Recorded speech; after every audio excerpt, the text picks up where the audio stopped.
Sciatica వచ్చింది అని తెలుసుకోవడానికి ఫిజికల్ టెస్ట్ అంటే డాక్టర్ గారి దగ్గరికి వెళ్ళి క్లినికల్గా టెస్ట్ చేయించుకోవడం సరిపోతుందా, లేకపోతే ఎంఆర్ఐ స్కాన్ దాకా వెళ్ళాలా?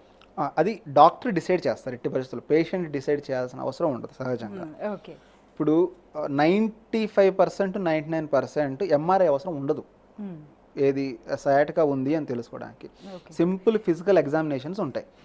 లక్షణాలు ఒక పార్ట్, అంటే పేషెంట్ చెప్పేవి లక్షణాలు.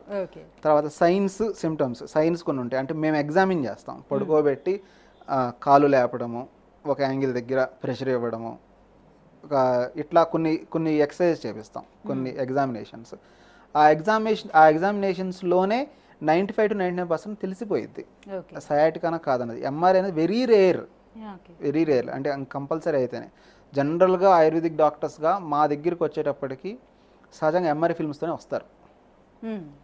ఫస్ట్ మా దగ్గరికి వచ్చి ఎంఆర్ఐ మా చేత రాయించుకోవడం వెరీ రేర్. ఎందుకు వస్తారు అంటే, జనరల్గా ఎప్పుడు వస్తారంటే మా దగ్గరికి ఎంఆర్ఐ చేయించుకొని వాళ్ళకి సర్జరీ అని చెప్తారు. వాళ్ళు భయపడి ఆల్టర్నేటివ్స్ని వెతుక్కునే క్రమంలో మా దగ్గరికి వస్తారు. ఓకే.